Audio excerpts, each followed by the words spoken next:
ഹരേ കൃഷ്ണ. ഇനി നമുക്ക് 16-ാമത്തെ ദശകത്തിലേക്ക് കടക്കുകയാണ്. നമ്മൾ 15 ദശകങ്ങൾ ഭഗവാന്റെ കൃപ കൊണ്ട് ഭഗവാൻ പറയിപ്പിച്ചു. ഈ ഉള്ളവളെ കൊണ്ട് അത് ഭഗവാന്റെ തന്നെ പാതാരവിന്ദങ്ങളിൽ സമർപ്പിച്ചു. നമ്മൾ ഈ 15 ദശകങ്ങളിൽ നമ്മൾ കഴിഞ്ഞ 2 ദശകങ്ങളിൽ പ്രത്യേകിച്ചും 14-ഉം 15-ഉം ഭഗവാനിലേക്ക് എങ്ങനെ എത്തിച്ചേരാം, അല്ലെങ്കിൽ ആ ഒരു മോക്ഷത്തിലേക്കുള്ള മാർഗം, ഭഗവാന്റെ വിസർഗലീലകൾ, അഥവാ അതിനു മുൻപ് നമ്മൾ മറ്റുള്ള ദശകങ്ങളിൽ ആദ്യമൊക്കെ നമ്മൾ കണ്ടിരുന്ന ഭഗവാന്റെ സർഗലീലകളായിരുന്നു, സൃഷ്ടികർമ്മങ്ങളെക്കുറിച്ചായിരുന്നു പ്രതിപാദിച്ചിരുന്നതെങ്കിൽ ഇപ്പോൾ നമ്മൾ കണ്ടുകൊണ്ടിരിക്കുന്ന ഭഗവാന്റെ വിസർഗലീലകളാണ്. അഥവാ മറ്റെല്ലാത്തിനോടും എല്ലാത്തിൽ നിന്നും മനസ്സിനെ എങ്ങനെ ഭഗവാനിലേക്ക് കേന്ദ്രീകരിക്കാം, ആ നിവർത്തി മാർഗത്തിലേക്കുള്ള വഴി എന്താണ് എന്നുള്ളതാണ് നമ്മൾ കണ്ടുകൊണ്ടിരിക്കുന്നത്. അത് നമ്മൾ 14-ഉം 15-ഉം ദശകങ്ങളിലായിട്ട് ഭഗവാൻ തന്നെ കപിലവാസുദേവനായി അവതരിച്ചുകൊണ്ട് തൻ്റെ മഹത്തായ കാപിലമെന്ന ഉപദേശവാക്കുകളിലൂടെ അമ്മയായ ദേവഹൂതിക്ക് എന്നോണം പറഞ്ഞു തരികയായിരുന്നു നമുക്ക് ഓരോരുത്തർക്കും ആ നിവൃത്തി മാർഗത്തിലേക്കുള്ള യാത്ര എങ്ങനെയാണ് എന്ന്. ഇനിയും ഈ ഒരു ദശകത്തിലും 16-ാമത്തെ ദശകത്തിലും ഭഗവാൻ മറ്റൊരു രൂപത്തിൽ അവതരിച്ചുകൊണ്ട്, നരനാരായണന്മാരായി അവതരിച്ചുകൊണ്ട് ഈ ബാഹ്യപ്രപഞ്ചത്തിൽ നമ്മുടെ മനസ്സിനെ വ്യതിചലിപ്പിക്കുന്ന അല്ലെങ്കിൽ ഭ്രമിപ്പിക്കുന്നവയിൽ നിന്നൊക്കെ എങ്ങനെ മനസ്സിനെ പിന്തിരിപ്പിച്ചുകൊണ്ട് ആ ഭഗവത് വിചാരത്തിൽ ചേർന്ന് നിൽക്കാം, അല്ലെങ്കിൽ ആ ഭഗവത് വിചാരത്തിൽ അങ്ങനെ ചേർന്ന് നിൽക്കുമ്പോൾ മനസ്സിനെ അങ്ങനെ അതിൽ ചേർത്ത് നിർത്താൻ കഴിഞ്ഞാൽ ആ മനസ്സിൻ്റെ ദൃഢതയ്ക്കു മുൻപിൽ സാക്ഷാൽ ദേവന്മാരു പോലും വന്ന് മുട്ടുകുത്തുന്നത് എങ്ങനെയാണ് എന്ന് തൻ്റെ തന്നെ മറ്റൊരു അവതാരത്തിലൂടെ ഭഗവാൻ കാണിച്ചു തരികയായിരുന്നു. അഥവാ ആ ഭഗവാനിങ്കലേക്ക് മനസ്സിനെ ഉറപ്പിച്ചു നിർത്താൻ കഴിയുന്ന എല്ലാ സുഹൃതികൾക്കും മുൻപിൽ ഈ പ്രപഞ്ചം തന്നെ മുട്ടുകുത്തുമെന്ന് കാണിച്ചു തരുന്ന ഒരു ലീലയാണ് ഇവിടെ ഭഗവാന്റെ ഈ നരനാരായണാവതാരം. അതുകൊണ്ടാണ് നമ്മളൊക്കെ പലപ്പോഴും പല സജ്ജനങ്ങളെയും പല സുഹൃത്തുക്കളെയും കാണുമ്പോൾ അറിയാതെ മനസ്സുകൊണ്ട് നമിച്ചു പോകുന്നത്. അവരുടെ ആ ഒരു ഭഗവത് വിചാരത്തിലുള്ള മനസ്സിൻ്റെ ഉറപ്പ് നമ്മളൊക്കെ പലപ്പോഴും അതിലുറപ്പിച്ച് നിർത്തണമെന്ന് വിചാരിക്കുമ്പോഴും അറിയാതെ എപ്പോഴൊക്കെയോ ചഞ്ചലമാകുന്നുണ്ട് നമ്മുടെയൊക്കെ മനസ്സ്. ആ ചഞ്ചലപ്പെടുന്ന, വ്യതിചലിച്ച് എവിടെയൊക്കെയോ പാഞ്ഞു പോകുന്ന മനസ്സിനെ തിരികെ ഭഗവത് പാദങ്ങളിൽ എത്തിക്കാൻ നന്നേ കഷ്ടപ്പെടാറുണ്ട് നമ്മൾ. ചിലപ്പോൾ നമ്മൾ പോലും അറിയാതെ ആ വ്യതിചലിച്ചു പോകുന്ന മനസ്സ് അതിൻ്റെ യാത്ര തുടരുന്നുമുണ്ട്. ഏതൊക്കെയോ വിഷയങ്ങളിൽ ചെന്നുപെട്ട് ആ വിഷയങ്ങൾക്ക് പിന്നാലെ നമ്മൾ പോലും അറിയാതെ മനസ്സ് നമ്മളെ വലിച്ചുകൊണ്ട് പോകുന്നത് നമുക്ക് കാണാം. അവിടെ നിന്നും ആ മായാഭഗവതിയുടെ മായയുടെ വലയിൽ നിന്നും നമ്മുടെ ജീവിതത്തിൽ വരുന്ന എന്തെങ്കിലും ഒരു സങ്കടകരമായ കാര്യമാവാം തിരികെ നമ്മളെ വീണ്ടും ഭഗവത് പാദങ്ങളിൽ എത്തിക്കുന്നത്. എന്നാൽ ഇവിടെ എന്തൊക്കെ ഭ്രമിപ്പിക്കുന്ന സാഹചര്യങ്ങൾ ഉണ്ടായിട്ടും ഈശ്വര വിചാരത്തിൽ മനസ്സിനെ ചേർത്തു വെച്ച നരനാരായണന്മാരുടെ അനുഭവ കഥയാണ് അതുവഴി നമ്മളെയും ആ ഒരു സൽമാർഗത്തിലേക്ക് നയിക്കുകയാണിവിടെ ഈ നരനാരായണാവതാരം ചെയ്യുന്നത്. നമുക്കിനിയുള്ള ഓരോ ദശകങ്ങളിലും നമുക്കത് കാണാം. ആ മനസ്സിൻ്റെ ഭഗവത് വിചാരത്തിലുള്ള ദൃഢത എപ്രകാരമാണ് ഒരു വ്യക്തിയെ ഒരു സുകൃതിയാക്കി മാറ്റുന്നത്, ആ ഭഗവത് ദർശനത്തിനുള്ള അവസരം ഒരുക്കി കൊടുക്കുന്നതെന്ന് നമുക്ക് കാണാം. നമുക്കിതിലെ ആദ്യത്തെ ശ്ലോകം 16ാമത്തെ ദശകം നരനാരായണാവതാരമാണ് പ്രധാനമായിട്ടും. അതിനുശേഷം ദക്ഷയാഗം വരുന്നുണ്ട്. ഇവിടെ നരനാരായണാവതാരമാണ് ആദ്യം വർണ്ണിക്കുന്നത്. നമുക്ക് ആദ്യത്തെ ശ്ലോകത്തിലേക്ക് കടക്കാം.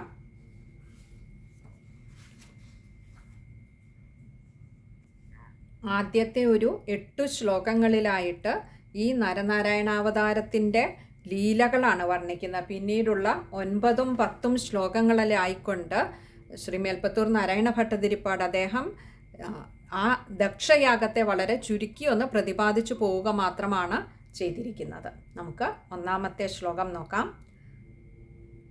ദക്ഷോ വിരിഞ്ച തനയോധ മനോസ്തനൂജാം ലബ്ധ്വാ പ്രസൂതിമിഹ ഷോഡശചാപകന്യാഃ ധർമ്മേ ത്രയോദശ ദദൗ പിതൃഷു സ്വധാം ച സ്വാഹാം ഹവിർഭുജി സതീം ഗിരിശേ ത്വദംശേം. ഈ 16ാമത്തെ ദശകത്തിൻ്റെ ട്യൂണ് നമ്മൾ മുൻപ് പറഞ്ഞിട്ടുണ്ട്, ഏവമാണ്. ഏവം എന്ന് പറയും നമുക്കറിയാം 6ാമത്തെ ദശകത്തിൽ വരുന്നതാണ്.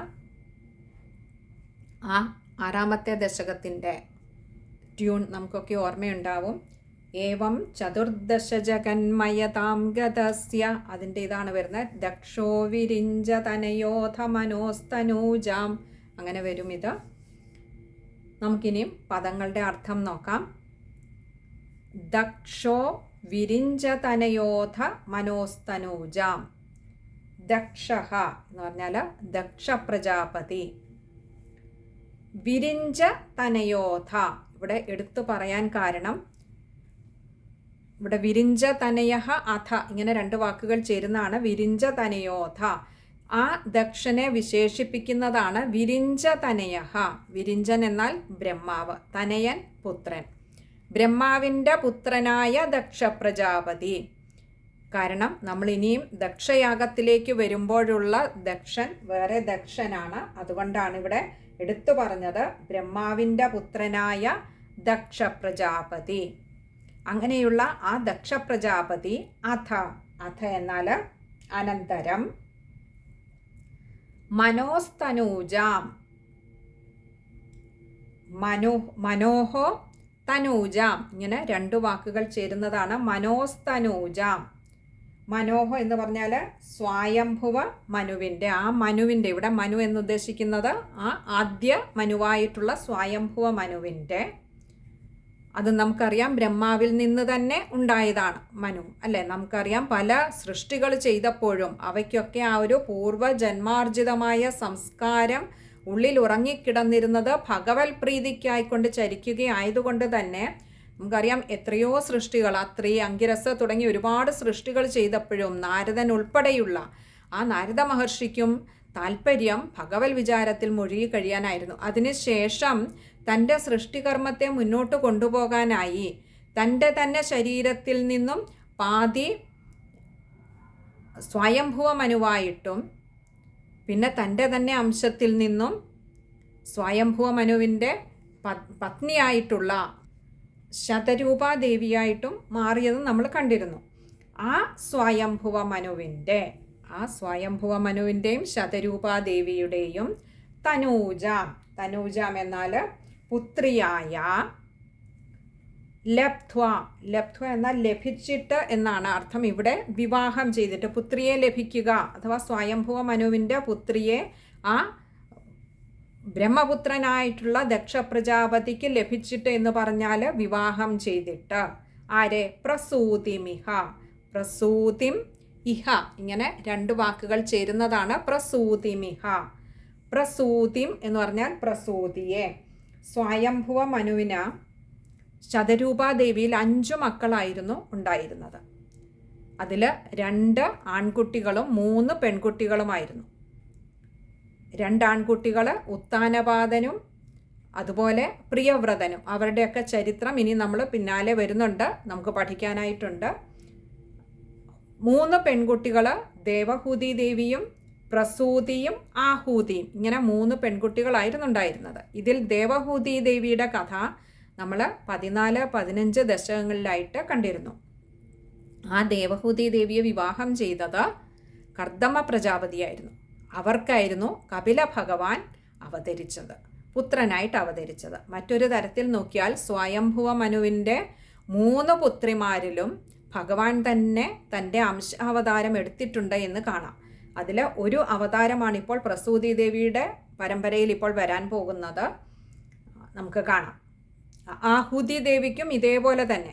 ഇവിടെ ആഹൂതി ദേവിയെ രുചി എന്ന് പറയുന്ന ഒരു പ്രജാപതിക്കാണ് വിവാഹം ചെയ്തു കൊടുക്കുന്നത്. ആ ആഹൂതി ദേവിക്കും രുചി പ്രജാപതിക്കും ഇരട്ട കുട്ടികളാണ് ഉണ്ടാകുന്നത്. അതിൽ ഈ സ്വയംഭുവ മനു ആഹൂതി ദേവിയെ രുചി പ്രജാപതിക്ക് വിവാഹം ചെയ്തു കൊടുത്തപ്പോൾ ഒരു നിബന്ധന വെച്ചിരുന്നു. അവർക്കുണ്ടാകുന്ന പുത്രനെ തനിക്ക് വളർത്തുപുത്രനായി നൽകണമെന്നൊരു നിബന്ധന വെച്ചിരുന്നു. പണ്ട് കാലത്ത് പുത്രന്മാരില്ല എങ്കിൽ പുത്രിക്കുണ്ടാകുന്ന പുത്രനെ തൻ്റെ പുത്രനായി എടുത്തു വളർത്തി പരമ്പരയെ കാത്തു സൂക്ഷിക്കാമെന്നൊരു, അതായത് പുത്ര പരമ്പരയെ തനിക്ക് പുത്രനായി കണ്ടുകൊണ്ട് വളർത്തി അങ്ങനെ ആ പരമ്പരയെ കാത്തു സൂക്ഷിക്കാമെന്നൊരു വ്യവസ്ഥയുണ്ടായിരുന്നു. ഇവിടെ പക്ഷേ സ്വയംഭുവ മനുവിന് മറ്റു 2 പുത്രന്മാരുണ്ടായിട്ടും ഈ ആഹൂതി ദേവിയെ രുചി പ്രജാപതിക്ക് വിവാഹം ചെയ്തു കൊടുക്കുമ്പോൾ അങ്ങനെ ഒരു നിർദ്ദേശം ഒരു പക്ഷേ ശ്രീമേൽപ്പത്തൂർ നാരായണ ഭട്ടതിരിപ്പാട് പലയിടങ്ങളിലായി നാരായണത്തിൽ പറയുന്നത് പോലെ സർവം ഭവത് പ്രേരണയൈവനൂനം, എല്ലാം ഭഗവാന്റെ പ്രേരണ അനുസരിച്ചാണ്, ഭഗവാന്റെ ഇച്ഛ അങ്ങനെ ആയതുകൊണ്ടാവാം അങ്ങനെ സ്വയംഭുവ മനുവിനെ കൊണ്ട് പറയിപ്പിച്ചതും. അങ്ങനെ ഈ ആഹൂതി ദേവിക്കുണ്ടായ 2 ഇരട്ട കുട്ടികൾ ഉണ്ടായതിൽ ഒരാണും ഒരു പെണ്ണുമായിരുന്നു. അതിൽ ആ ആണായി ജനിച്ചത് ഭഗവാൻ തന്നെ യജ്ഞാവതാരം എടുത്തത് ഈ ആഹൂതിയിലായിരുന്നു. ആ യജ്ഞനെ സ്വയംഭുവ മനു തൻ്റെ പുത്രനായി വളർത്തുപുത്രനായി എടുത്ത് വളർത്തുകയാണ് ചെയ്യുന്നത്. ഇത് ആഹൂതിയുടെ ചരിത്രം. നമ്മളിവിടെ പ്രസൂതി ദേവിയുടെ ചരിത്രമാണ്, ആ പരമ്പരയാണിപ്പം പഠിക്കുന്നത്. അതിലാണ് നരനാരായണന്മാരുണ്ടാകുന്നത്. പക്ഷെ മറ്റ് ദേവഹൂതി ദേവിയുടെ കാര്യം നമുക്കറിയാം, കപിലവാസുദേവനായിട്ട് അവതരിച്ചു ഭഗവാൻ. അതേപോലെ ആഹൂതി ദേവിയിലും അവതരിച്ചിരുന്നു. ഇനിയും അടുത്തത് പ്രസൂതി ദേവിയിലെ കാര്യമാണ് പറയുന്നത്. അപ്പോൾ ഇവിടെ പറയുകയാണ്, അങ്ങനെയുള്ള പ്രസൂതി ദേവിയെ ആ ദക്ഷ പ്രജാപതിക്ക് വിവാഹം ചെയ്തു കൊടുത്തിട്ട് ഇഹ എന്നാൽ ഇവിടെ, അഥവാ ഈ പ്രസൂതി ദേവിക്കും ദക്ഷ പ്രജാപതിക്കും ഷോഡശ ചാപകന്യാഹ, ഷോഡശം എന്നാൽ 16, നമുക്കറിയാം ഷോഡശ സംസ്കാരങ്ങൾ, 16 സംസ്കാരങ്ങൾ. അങ്ങനെ 16 ചാപ എന്നാൽ ച ആപ, ഇങ്ങനെ 2 വാക്കുകൾ ചേരുന്നതാണ് ചാപ. ആപ എന്ന് പറഞ്ഞാൽ നമുക്കറിയാം ലഭിക്കുക, പ്രാപിക്കുക എന്നൊക്കെയുള്ളത്. ഇവിടെ ചാപ, അങ്ങനെ ആ ച എന്നുള്ള കൂട്ടിച്ചേർക്കുകയാണ്, ലഭിക്കുകയും ചെയ്തു. ആരെ? കന്യാഹ, കന്യകമാരെ, 16 കന്യകമാരെ, 16 പെൺകുട്ടികളെ ലഭിച്ചു ആ വിവാഹത്തിൽ. ആർക്ക്? ദക്ഷ പ്രജാപതിക്കും പ്രസൂതി ദേവിക്കും. എന്നിട്ട് ആ 16 കന്യകമാരിൽ ധർമ്മേ എന്നാൽ ധർമ്മദേവന് ത്രയോദശ, ദശം എന്നാൽ 13, ദശം എന്നാൽ 10, ത്രയോദശം എന്നാൽ 13. അപ്പോൾ ധർമ്മദേവന് ത്രയോദശ 13 പേരെ ദദൗ കൊടുത്തു എന്ന് പറഞ്ഞാൽ ധർമ്മദേവന് അതിൽ ഈ 16 പെൺകുട്ടികൾ ഉണ്ടായതിൽ 13 പെൺകുട്ടികളെ ധർമ്മദേവന് വിവാഹം ചെയ്തു കൊടുത്തു. പിന്നെയോ പിതൃഷു എന്ന് പറഞ്ഞാൽ പിതൃദേവന്. അപ്പോൾ ഈ 16 പെൺകുട്ടികളെ ആർക്കൊക്കെയാണ് വിവാഹം ചെയ്തു കൊടുത്തത്? കാരണം ആ പരമ്പരയിലാണ് ഇനിയും നരനാരായണന്മാർ അവതരിക്കാൻ പോകുന്നത്. ആ നരനാരായണ അവതാരത്തിലേക്ക് വരുന്നതിനുള്ള ഒരു ആമുഖമായിട്ടാണ് ഇവിടെ ആ ഒരു പൂർവ്വ കഥ പറഞ്ഞുകൊണ്ടിരിക്കുന്നത്. അപ്പോൾ പറയാണ് പിതൃഷു, പിതൃദേവന് പിതൃക്കൾക്ക് സ്വധ സ്വധാം ച എന്നാണ് പറഞ്ഞത്. സ്വധാം എന്ന് പറഞ്ഞാൽ സ്വധയെയും, സ്വധ എന്ന പുത്രിയെ പിതൃവിനും, അരിമ തുടങ്ങിയ പിതൃക്കൾക്ക് ആ പിതൃവിന് സ്വധയെയും, പിന്നെയോ സ്വാഹാം, സ്വാഹാം എന്നാൽ സ്വാഹയെ, ഹവിർ ഭുജി, ഹവിസിനെ ഭുജിക്കുന്ന ആളിന്, ഹവിർ ഭുജി എന്ന് പറഞ്ഞാൽ ഹവിസിനെ ഭുജിക്കുന്ന ആളെന്ന് പറഞ്ഞാൽ അഗ്നി, അഗ്നിദേവന് സ്വാഹയെയും നൽകി. അപ്പോൾ പിതൃക്കൾക്ക്, അര്യമ്മ ഉൾപ്പെടെയുള്ള പിതൃക്കൾക്ക് അല്ലെങ്കിൽ പിതൃദേവന് സ്വധയെ നൽകിയപ്പോൾ അഗ്നിക്കാണ് സ്വാഹയെ നൽകിയത്. കഴിഞ്ഞില്ല, അപ്പോഴും 13 2 15 ആയിട്ടുള്ളൂ. ഇനി ഒരാളും കൂടിയുണ്ട്, അതാണ് സതീം. സതിയെ ഗിരിശേ, ഗിരികളുടെ ഈശ്വരനായിട്ടുള്ളവൻ അഥവാ ആ പരമശിവന്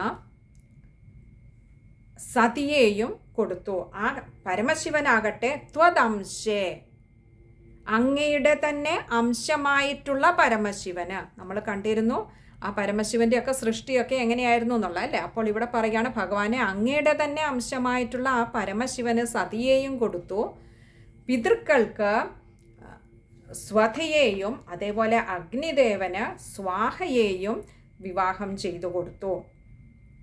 ഇവിടെ നമുക്കറിയാം പിതൃകർമ്മം ചെയ്യുമ്പോഴും അതുപോലെ നമുക്ക് ഈ എന്തെങ്കിലും അഗ്നിയിൽ ഹോമിക്കുമ്പോഴൊക്കെ നമുക്കറിയാം സ്വാഹ എന്ന് പറഞ്ഞിട്ടാണ് ചെയ്യുന്നത്. അതുപോലെ പിതൃവിന് ചെയ്യുമ്പോൾ സ്വധ എന്ന് പറഞ്ഞിട്ടാണ് ആ മന്ത്രം ഉരുവിടുന്നത്.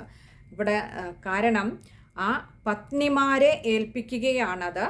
തങ്ങളുടെ പതികൾക്ക്, അവരവരുടെ പതികൾക്ക് പതിക്ക് കൊടുത്തിട്ട് ആ തൃപ്തരാക്കാൻ, പതിയെ തൃപ്തരാക്കാൻ. അപ്പോൾ പിതൃവിനെ തൃപ്തനാക്കാൻ ചെയ്യുന്ന കർമ്മത്തിൽ നമ്മൾ സ്വധ എന്ന് മന്ത്രം ഉരുവിടുമ്പോൾ അഗ്നിയിൽ അല്ലെങ്കിൽ എന്തെങ്കിലും യാഗം ചെയ്യുമ്പോഴൊക്കെ അഗ്നിയിൽ എന്തെങ്കിലും സമർപ്പിക്കുമ്പോൾ അത് സ്വാഹ എന്ന് പറഞ്ഞിട്ടാണ് സമർപ്പിക്കുക. അത് ആ പത്നിയിലൂടെ അത് തങ്ങളുടെ പതിക്ക് എത്തിച്ചിട്ട് അതിൽ പതിയെ പ്രീതിപ്പെടുത്തണമേ, ഇത് പതിക്ക് ഏൽപ്പിച്ചു കൊടുക്കണമേ. പതിയുടെ പ്രീതിക്കായിക്കൊണ്ട് ഭാര്യയെ ഏൽപ്പിക്കുന്ന, പത്നിയെ ഏൽപ്പിക്കുന്ന ഒരു രീതിയാണ് നമ്മുടെയൊക്കെ ഇതിൽ പറഞ്ഞിട്ടുള്ളത്. അപ്പോൾ തന്നെ നമുക്കറിയാം, പലപ്പോഴും പറയാറുണ്ട് ഹൈന്ദവരുടെ ഇതിൽ സ്ത്രീകൾക്ക് വേണ്ട പരിഗണന കൊടുത്തിട്ടില്ല പൂർവ്വകാലത്ത് എന്ന് പലപ്പോഴും പലരും ആക്ഷേപം ഉന്നയിക്കുന്ന കേൾക്കാറുണ്ട്. പക്ഷെ നോക്കൂ, ഏറ്റവും ഉത്തമമായ ഒരു രീതിയാണ്, ഒരു സംസ്കാരമാണ് നമ്മുടെയൊക്കെ ഗ്രന്ഥങ്ങളിൽ ഈ സംസ്കാരങ്ങളിലൊക്കെ പറഞ്ഞു വെച്ചിട്ടുള്ളത്. നോക്കൂ, ഇവിടെ അഗ്നിദേവനിൽ എത്തിക്കാനുള്ളത് സ്വാഹ എന്ന പത്നിയെ ഏൽപ്പിച്ചിട്ടാണ് പറയുന്നത്. ഇത് പതിയായിട്ടുള്ള അഗ്നിദേവന് എത്തിച്ചിട്ട് പ്രീതിപ്പെടുത്തേണമേ, അല്ലെങ്കിൽ ഞങ്ങളിൽ പ്രീതനാകേണമേ ആ അഗ്നിദേവൻ. ഇങ്ങനെ ഓരോന്നും സ്ത്രീകൾക്ക് അത്യധികം ബഹുമാനവും ആദരവും ഒക്കെ കൊടുക്കുന്ന ഒരു സംസ്കാരമാണ് നമുക്കൊക്കെ പറഞ്ഞിട്ടുള്ളത്. അപ്പോൾ ഇവിടെ പറയുകയാണ് ആ ദക്ഷ പ്രജാപതിക്ക്, എങ്ങനെയുള്ള സാക്ഷാൽ ബ്രഹ്മാവിൻ്റെ പുത്രനായിട്ടുള്ള ദക്ഷ പ്രജാപതിക്ക് ആ സ്വയംഭുവ മനുവിൻ്റെ പുത്രിയായിട്ടുള്ള പ്രസൂതി ദേവിയെ വിവാഹം ചെയ്തു കൊടുത്തു. ആ വിവാഹത്തിൽ 16 പെൺകുട്ടികളാണ് ഉണ്ടായത്. ആ 16 പെൺകുട്ടികളിൽ 13 പേരെ ധർമ്മദേവനും, പിന്നെയോ സ്വധ എന്ന പെൺകുട്ടിയെ പിതൃദേവകൾക്കും അതേപോലെ തന്നെ സ്വാഹ എന്ന പെൺകുട്ടിയെ അഗ്നിദേവനും, സതി എന്ന പെൺകുട്ടിയെ അല്ലയോ ഭഗവാനെ അങ്ങയുടെ തന്നെ അംശമായിട്ടുള്ള ആ പരമശിവനും വിവാഹം ചെയ്തു കൊടുത്തു.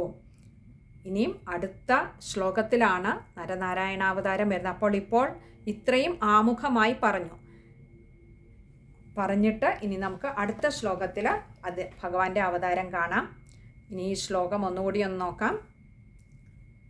ദക്ഷോ വിരിഞ്ച തനയോധ മനോസ്തനൂജാം ലബ്ധ്വാ പ്രസൂതിമിഹ ഷോഡശ ചാപകന്യാ ധർമ്മേ ത്രയോദശ ദദൗ പിതൃഷു സ്വധാം ച സ്വാഹാം ഹവിർഭുജി സതീം ഗിരിശേ ത്വദംശേം. ഇനി ഈ ഒരു ശ്ലോകം വായിക്കുമ്പോൾ ശ്രദ്ധിക്കേണ്ട കാര്യങ്ങൾ: